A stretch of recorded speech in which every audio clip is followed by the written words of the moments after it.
स्वागत है आप सभी स्टूडेंट का राकेश मेहरा जीके क्लासेस के यूट्यूब चैनल पर। एआईआर न्यूज एनालिसिस के इस तीसरे पार्ट में आज मैं आतंकवाद पर बात करूंगा। आपके लिए जाना पहचाना नाम है ये। मैं इसकी बात इसलिए करने जा रहा हूं कि भारत में दिल्ली और मुंबई में सीटीसी की बैठक हुई है। आपने अखबारों में पढ़ा, न्यूज चैनल पे भी सुना होगा, और जो एआईआर न्यूज है वहां पर भी ये देखने को मिला होगा। तो सीटीसी की बैठक हुई है।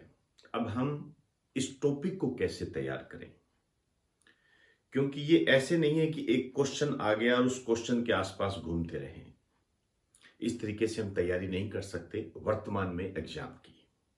हमें इसको एक टॉपिक के रूप में लेना पड़ेगा और लेना ही पड़ेगा, तभी हम अपने साथ न्याय कर पाएंगे। तो ये सीटीसी क्या है और इसने क्या घोषणा पत्र जारी किया है, किसने अध्यक्षता की, ये सब बातें हमें जाननी पड़ेगी, प्लस इसका बैकग्राउंड जानना पड़ेगा। तो जो सीटीसी है ये एक तरीके का विभाग है या कमेटी कह सकते हो, जो कि सुरक्षा परिषद की है, सिक्योरिटी काउंसिल की है। अब सिक्योरिटी काउंसिल क्या है, आप भली भांति परिचित हो। यूएनओ का एक अंग है ये। आइए शुरुआत करते हैं। यूएनओ, यूनाइटेड नेशन ऑर्गेनाइजेशन, संयुक्त राष्ट्र संघ, इसके कई अंग होते हैं। उनमें से एक अंग है UNSC, United nation security council. आप मोटे तौर पर कह सकते हो सुरक्षा परिषद। भली भांति जानते हो आप इसके बारे में। मैं अलग से बात कर लूंगा इसकी, सुरक्षा परिषद की क्या होता है ये। यूएनओ का पावर हाउस बोलते हैं इसको। देखते हैं, इसकी एक कमेटी है, उस कमेटी का नाम है सीटीसी। अब यदि हम अपने एग्जाम को इसके अंदर शामिल करें तो आपसे यहां तक पूछा जा सकता है कि सीटीसी का पूरा नाम क्या है। आते हैं ना पूरे नाम वाले क्वेश्चन, इसका पूर्ण रूप क्या है। तो एक तो आपको यह ध्यान रखना है, काउंटर टेररिज्म कमेटी इसका पूरा नाम होता है। आतंकवाद निरोधक कमेटी हिंदी में बोलते हैं इसको।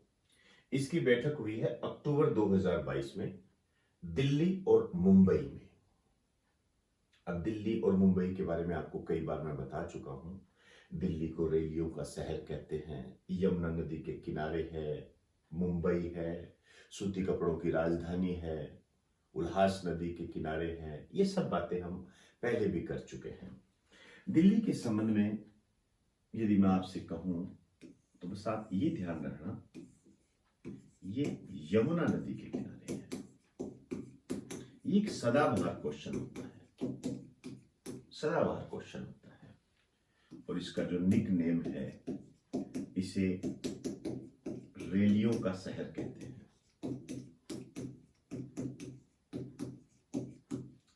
इसी तरीके से यदि हम मुंबई की बात करें तो आप जानते हो भारत की आर्थिक राजधानी।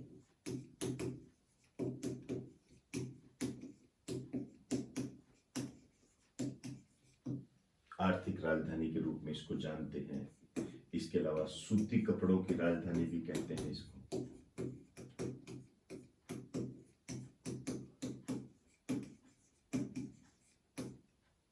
और इसके अलावा उल्हास नदी के किनारे है ये। अब आपके लिए एक होमवर्क है और मैं बता चुका हूं, इसलिए मैं आपसे पूछने का हकदार हूं। आपको मुझे ये बताना है कि ये जो मुंबई है ये किस आइलैंड पर है। मैंने बताया हुआ आपको, अच्छे तरीके से बताया हुआ है। और जहां मैंने 5G करवाया था तब मैंने बताया था। ऑनलाइन ऑफलाइन दोनों में ये बताया हुआ है कि ये मुंबई किस द्वीप पर है। ये क्वेश्चन होते हैं, ऐसे निकालना है, जिसको आप स्टैटिक जीके बोलते हो ना, वो ये होते हैं, इसी के अंदर ही आते हैं, अलग से कुछ नहीं होता है। तो कमेंट बॉक्स में आपके जवाब का मैं इंतजार कर रहा हूं। आपको मुझे ये बताना है कि मुंबई किस द्वीप पर है। क्लियर? आइए, अब ये बैठक हुई है और इस बैठक के अंदर एक घोषणा पत्र जारी किया गया है, जिसे नाम दिया गया है दिल्ली घोषणा पत्र। और एक चीज और ध्यान रखना, इस बैठक की जो अध्यक्षता की है, ये की है रुचिरा कंबोज। मैंने इसके बारे में भी आपको कई बार बताया है। मेरी नजर में ये मोस्ट इंपॉर्टेंट क्वेश्चन है, ध्यान रखना। ये यूएनओ में भारत की स्थायी प्रतिनिधि है। क्वेश्चन भी ऐसे ही बनता है कि यूएनओ में भारत की स्थायी प्रतिनिधि कौन है, तो रुचिरा कंबोज है। क्लियर होगी बात सारी? अब मैं बात करूंगा ये दिल्ली घोषणा पत्र क्या है, क्या बात कही है इन्होंने। तो एक बार आप इसे नोट कर लें। आइए दिल्ली घोषणा पत्र पर चलते हैं। दिल्ली घोषणा पत्र है, बहुत सारी बातें हैं। दिल्ली घोषणा पत्र तो इसलिए कहते हैं क्योंकि दिल्ली से जारी किया गया, हालांकि बैठक मुंबई में भी वो एक अलग बात हो जाती है।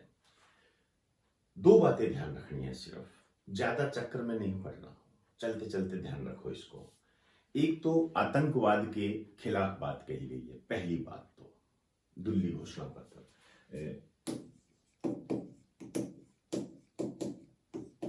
आतंकवाद के खिलाफ है। थीम तो देखिए इसकी यही है। और इन्होंने ये कहा है कि social media, payment gateway, drone को आतंकियों से दूर रखें। मतलब किसी भी तरीके से आतंकवादियों के हाथ में, जैसे ये पेमेंट गेटवे जैसा सिस्टम है, ड्रोन है, सोशल मीडिया, उनको ज्यादा पकड़, मतलब कहने का है कि सोशल मीडिया ज्यादा हाईलाइट भी ना करे और सोशल मीडिया को वो ज्यादा जान भी ना पाए। मेरे कहने का मतलब है कि हम सोशल मीडिया पर इतना कंट्रोल कर दें, पेमेंट गेटवे पर हम इतना कंट्रोल कर दें, ड्रोन पर हम इतना कंट्रोल कर दें कि ये आतंकवादियों की पहुंच से बाहर हो। समझे मेरी बात को? ये इन्होंने बात कही है। किसी भी तरीके से एक आतंक को मजहब, राष्ट्रीयता और नस्ल से ना जोड़े। ये मेरी बात आप समझ गए होंगे कि जाति विशेष, धर्म विशेष, इससे आतंकवादियों को ना जोड़े कि ये तो आतंकवादी ही है, किसी विशेष धर्म को टारगेट ना करे। ये बात इन्होंने कही है। और बाकायदा भारत ने इसमें एक सहायता राशि भी दी है। आप चाहो तो एक लाइन लिख सकते हो। भारत ने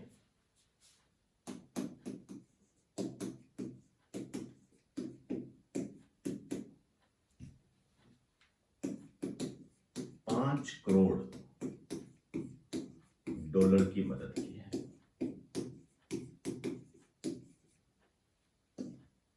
$5 करोड़ की मदद की है भारत ने इस संबंध में। तो दिल्ली घोषणा पत्र का संबंध किससे है? आतंकवाद को दूर करने से संबंधित है। Social media, drone, payment gateway, इन पर आतंकवादियों की पहुंच को हमने रोकना है। दूसरा, किसी मजहब से नहीं जोड़ना, ना ही किसी नस्ल से जोड़ना है। पर्टिकुलर किसी देश के लिए नहीं कहना कि यह आतंकवादी है, ऐसे नहीं करना हमने। तो एक बार आप इसे नोट करें।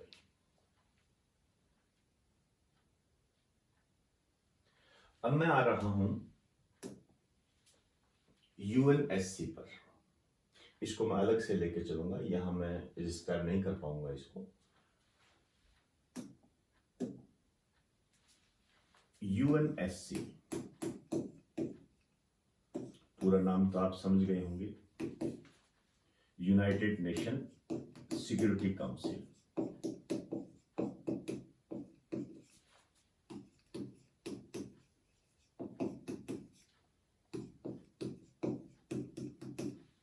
सुरक्षा परिषद यूएनओ का अंग है। इस इसका जो काम है ये है अंतरराष्ट्रीय शांति व सुरक्षा को बनाए रखना।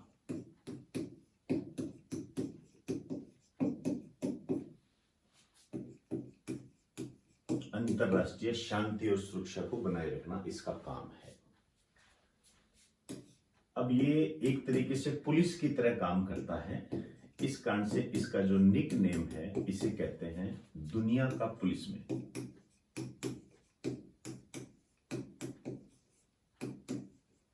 दुनिया का पुलिसमैन के रूप में इसको जाना जाता है।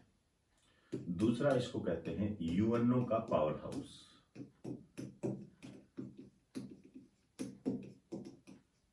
शक्तिगढ़ यूएनओ का पावर हाउस भी कहते हैं। मेन जो ज्यादा क्वेश्चन इस पे बनते हैं वो इसके सदस्यों पे क्वेश्चन बनते हैं, और इसको ध्यान से करना। इसके सदस्य है 15, टोटल 15 सदस्य है। पूछने का तरीका होता है, ध्यान रखना। 2 पार्ट्स में इसको डिवाइड करते हैं हम। एक तो होते हैं स्थायी सदस्य, खूब क्वेश्चन आते हैं इस पर। कौन सा स्थायी सदस्य है, कौन सा स्थायी सदस्य नहीं है, ऐसे बनते हैं इस पर क्वेश्चन। और अस्थायी सदस्य,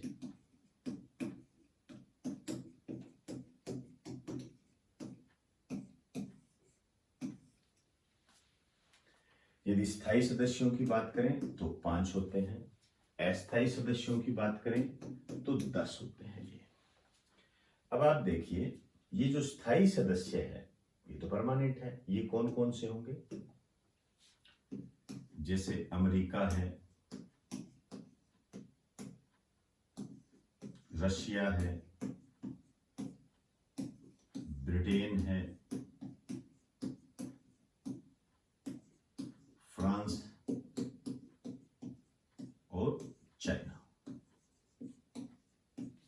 ये सारे स्थायी सदस्य हैं। पहले भी क्वेश्चन आते रहे हैं, कौन सा स्थायी सदस्य है, कौन सा नहीं है, ऐसे। अस्थायी सदस्य भी कम नहीं है, इस पे भी क्वेश्चन खूब पूछे जाते हैं। और इसके अंदर जो क्वेश्चन बनता है वो एक तो ये बनता है कि ये जो अस्थायी सदस्य है इनका कार्यकाल कितना होता है, टेन्योर कितना होता है। टेन्योर ध्यान रखना, 2 वर्ष होता है इनका कार्यकाल। और इसको बकायदा क्या है, 5-5 में डिवाइड करते हैं। पर ईयर इनके चुनाव होते हैं, महासभा जनरल असेंबली बोलते हैं इसको, ये इसका चुनाव करवाती है और नए सदस्य चुने जाते हैं। जैसे मैं यदि इसको डिवाइड करूं तो 5 सदस्य और इधर 5। देखिए, इन 5 का तो जो टेन्योर है, कार्यकाल है तो 2 वर्ष, लेकिन अब कैसे रहेगा थोड़ा सा बताना चाहूंगा इसमें। इनका कार्यकाल रहेगा जैसे 1 जनवरी 2022 से 31 दिसंबर 2023 तक, तो 2 साल हो गए। इसी तरीके से इन 5 का जो कार्यकाल रहेगा वो 1 जनवरी 2023 से 31 दिसंबर 2024 तक। क्योंकि हम 1 जनवरी 2023 की बात करेंगे, आज की बात नहीं करेंगे, क्योंकि अभी नवंबर चल रहा है और आ गया दिसंबर। हैप्पी न्यू ईयर थोड़े दिनों में करते रहेंगे अपने। तो मैं वही बात कर रहा हूं, जो नए लेटेस्ट है उनके बारे में बात करूंगा। तो ये जो 5 सदस्य है जिनका कार्यकाल 2023 को समाप्त होगा, इनके नाम आपको पता होने चाहिए। ये है अल्बानिया है,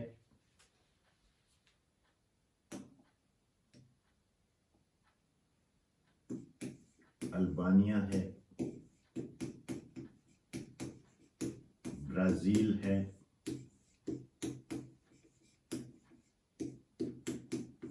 घाना है।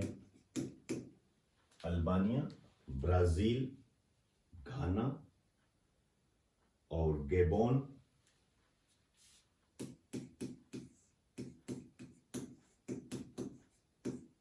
और संयुक्त अरब अमीरात, UAE, ये होता है। तो ये 5 है। और जो 2024 को जिनकी सदस्य कार्यकाल समाप्त होगा और 1 जनवरी 2023 से जिनका कार्यकाल स्टार्ट होगा, ये है आपके जापान है, इक्वेडोर है, माल्टा है। ये कौन कौन से हैं? जापान है, इक्वेडोर है,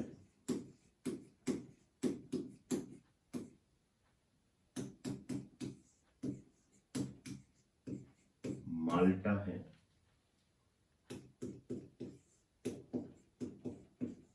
स्विट्जरलैंड है। अब देखो, जापान और स्विट्जरलैंड को आपने विशेष रूप से हाईलाइट करना है ये।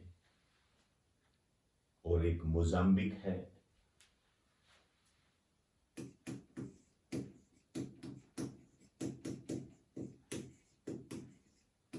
ये है।